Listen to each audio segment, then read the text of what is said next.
Well, Trevor Gross, CUTigers.com. How excited are you just to get out there Monday night and hurdle some players other than your own for a change? Yeah, excitement's at an all-time high. Anytime you get to, get started with the season and just compete against somebody else. As you mentioned, we've only been going, good on good here at Clemson, which has been great for us, no doubt. But to get out there and just to see some other faces and, to really just go out there and do our thing. There's no holding back when you're playing somebody else. You don't want to cut Xavier Thomas or Barrett Carter, but when it's another uniform, there's no holding back. So it's definitely going to be fun. David Hood with CUTigers.com. What can you learn from going down to Atlanta last year, Labor Day, last team to play, having to play late that night? What can you learn from that experience to take into this one? Yeah, it's a great experience to have, especially just having it 2 years in a row, and knowing what kind of the short week does to you, how you have to prepare for it. I think the coaching staff has done a great job of kind of prefacing Charleston Southern while also getting us ready for Duke. So yeah, going into it, we've definitely got experience as a football team. Kind of knowing that we're going to give it our all on Monday night, and we're going to have a short week having to get ready for Charleston Southern, and every single opponent to us is faceless. We play Clemson every week, so just having to prepare the same way with the same mindset. Regardless of who the opponent is, whether it's a short week, long week, we know what we have to do leading up to the game, and we know what that looks like now. So it's great for us to have that experience. It's your first time playing Duke. You actually get to play all 4 North Carolina schools this season. Is that pretty neat for you? Yeah, it's unbelievable. It's a childhood dream. You grow up watching those teams compete, especially NC State with my whole family kind of going there.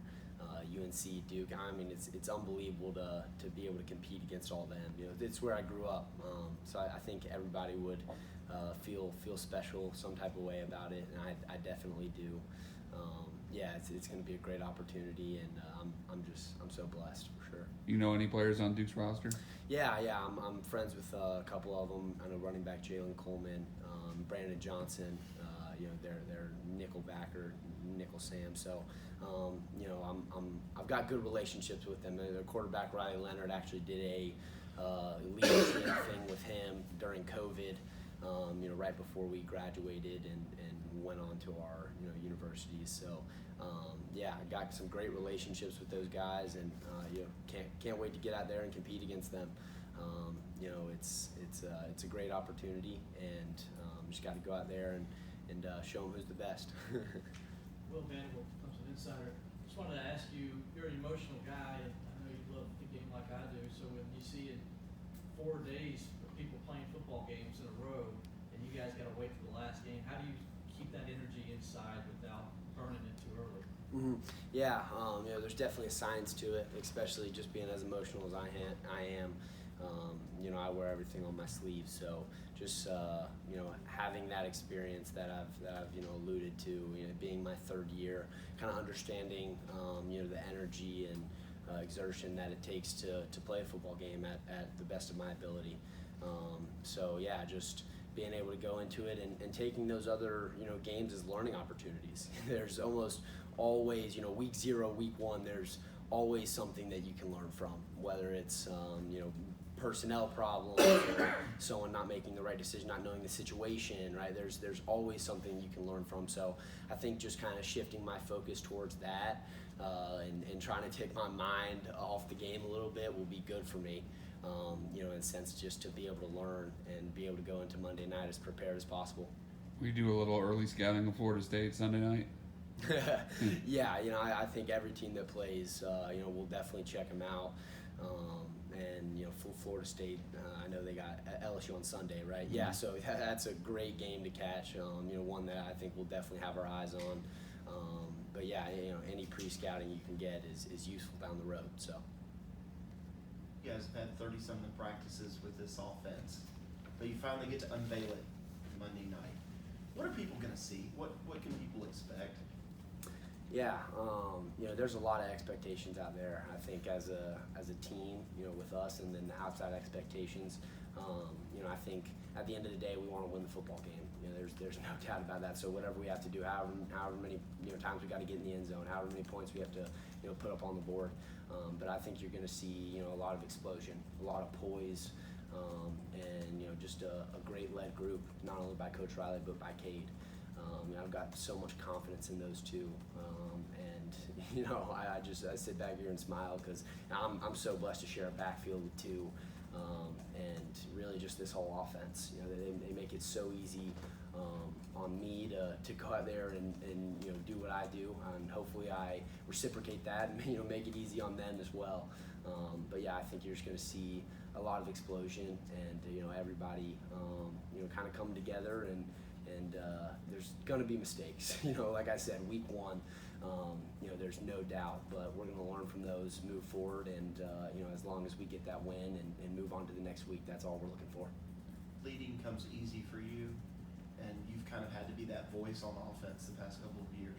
Has Cade been able to take some of that pressure off of you? Is he, kind of more the voice now, or do you guys share it? Yeah, I think Cade has done a tremendous job just coming in and being vocal. He's one of those natural leaders that you just got to kind of sit back and watch him do his thing sometimes, which is he's got that component to him where not only does he do what he needs to on the field, but off the field with his voice. So to speak to that, yeah, he's a great vocal leader, and it's definitely takes some pressure off of me to kind of allow me to just, when I'm on the field, focus on doing what I can do to help the team as much as I can. And when I got to step in and be vocal, I think I've shown that I can do that. I'm willing to do so. But Tu's the leader of this offense, and there's no doubt in my mind. There's no doubt in everybody else's mind about that. So he's kind of taking a front seat, and I couldn't be happier for him. But yeah, I love being a leader, and I'm willing to fill in and take as much pressure off of him too as I can. So. You mentioned mistakes and openers. Duke led the nation last year in forced fumbles and fumble recoveries, and turnovers kind of plagued you guys last season, not necessarily by you yourself, but what can you do as a team to try to minimize that? Yeah, it's definitely been a point of emphasis, just how successful they were last year getting the ball on the ground. Not so much in terms of interceptions, but in terms of forced fumbles. So I know as a running back room and really anybody that's going to be carrying the football, it's been a point of emphasis to tuck that baby and grab 10 every time you get the chance to in practice. So I think going forward, it's just got to be something that you're aware of. Even when you're out there on that field, any situation, it's always the guy that you don't see is the one that gets it out. So, just being aware of where you are, the situation, and, realizing that, you can always take the next play, but, if that ball comes out and they recover it, you don't get that opportunity. So, just prioritizing and emphasizing, everything you need to. What is it about Cade as a person, as a player, that commands that respect as a leader? Why do people listen to what he says? Yeah, he's the first guy in, last guy out. Just the type of guy that he is. As I mentioned, he's just a natural vocal leader, and I think we all gravitate towards that. And we look up to him because he is so poised in those situations. We've seen it through the spring, through the summer, and everybody will get a chance to see him do it in the fall. But just when he's out there, he's just got that killer instinct, that not many people have. But when the lights are on and everybody's breathing hard and times are tough, that's when he rises to the top. And we've all seen that. So I think that's why he's such a tremendous leader and why we just gravitate towards him. You talked about the balance between trying to prove people wrong and trying to prove other people right. Do you still have a chip on your shoulder? I mean, having been nominated for all these awards, being a 5-star recruit, all that, what keeps that chip on your shoulder? Yeah, I think it was a big part of just how I was raised in terms of there's always someone out there working harder and that's better than you. So that's the mindset I go into it with. I try to stay away from, all the preseason awards and press clippings, but, I'm human as well. So, yes, I do see things every once in a while, and I think I've been blessed with a mindset of where I see myself and the confidence I have in myself. Not many other people see me that way. So even when I see these, great things and all that, I can always find something within it that can motivate me and push me. And that chip will never go away. It's just how I play the game of football. I realize, how quickly it can be taken away from you. So I never take it for granted. And every time I step on that field, I feel so blessed. I could be having the worst day possible when I step on that field. Get my prayer in right before flex. I just have a different type of joy and energy within me. To go out there and like you said, prove people wrong and prove people right. So is it keeping receipts from the past, or are you still like on social media seeing if somebody said something about you that can be used as motivation, or how do you? Yeah, I've got my fair share of bookmarks on Twitter and Instagram just from this off season. As a team, we've implemented rules to stay off social media and truly just be focused. So that's where I'm at right now, trying to just stay off it as much as I can. And like I said, you see things every once in a while, and I'll throw those in the bookmarks too. But at the end of the day, we've got something to prove, and we've got goals that we know we can obtain, but so many other programs can, in the country. So what are we going to do to differentiate ourselves? There's got to be something. So I think that's kind of been another point of emphasis is what more can we do, or what can we do in a different way to put us past our competition. Tyler Brown is going to be returning kicks with you. What makes him stand out as a true freshman to earn that spot? Yeah, he's a very hard worker. You see it every day in practice. The dude's just relentless. He does not stop. And he's reliable. You put him out there, and you can either expect him to make a play with the ball or do his job without the ball and make it easier on somebody else. So, the biggest thing about him is that he's just so reliable. Every time you put him out there, he's going to know what he's doing, and that he's going to get his job done with or without the football. When old timers like me hear air raid, we think about Texas Tech throwing it 70 times a game. Your offensive linemen laugh and they say, no, it's the dirt raid now. What does the dirt raid mean to you? Yeah, it's something that I've heard just being a running back and, under Coach Riley is, are you going to get the same production, or are you going to be able to do what you did, the past 2 years? And I think no question. And I think Phil and I both have an opportunity to make sparks fly in this offense. Coach Riley, he emphasizes the run game because he understands, how well one another, how well the run game and the pass game benefit one another. So, when the opportunity's there and it's the dirt part of the air raid, then me and Phil are going to take advantage of it, and we're going to make the most of it. But we're also going to be smiling, celebrating, running down the field on the big explosive plays that come from them having to defend against the run as well. So I think it just does Coach Riley does such a great job of allowing the run game and the pass game to complement one another, and everyone's going to be able to see that. Phil was saying that there seems to be more space, in this offense to kind of run. Stretch is still the stretch, inside zone still inside zone. What does this offense do to kind of create that kind of space for a running back? Mm-hmm. I think it goes back to how simple this offense is, yet how complex it can be.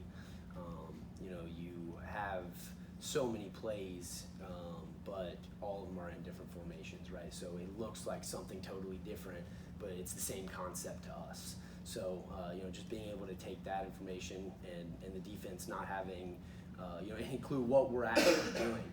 I think, with our previous offense, we had just been doing it for so long that, people have picked up on the clues. They've got all the film to watch and know what's coming next. But with this offense, you can never really tell if K's going to drop back and, throw a deep bomb, or if it's just going to be a simple inside zone. So just the uncertainty from the defensive side of the ball of what the offense is trying to do, I think that's what's, opened it up. And, any lanes that Phil and I can get, I think we take advantage of. So.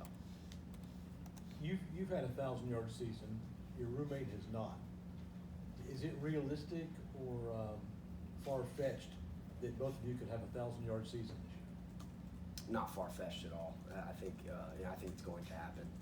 I'm confident that we have the ability. Obviously, there's so many factors that go into it. In terms of injuries or just things that you can't control. But in a perfect world, I don't think it's far-fetched at all for us to be able to do that, and maybe even more. Shipley Fowler with the state. Garrett told us yesterday he's going to coach from the field as opposed to the box. I think Brandon was in the box. Did you have a preference for that? I guess as a running back, how does that change or help things? I assume in high school, everything's on the field face to face. Does having your OC physically down on the field with you help you or the team? Would you say? Yes, I think we've seen it throughout the spring and just the whole off season. Having him down there readily available to answer questions, offer advice, kind of talk about the upcoming drive. I know with Coach Streeter being up in the box, it was just tough communication wise because there's only one headset to be able to talk with him, and usually it was the quarterback on that. So just having him down there readily available for all the players, not only the running back room, but in terms of O-line, quarterback, wide receivers. Any questions, he's the expert, right? He's the guy you go to for the answers of this offense, and to have him on the sideline with us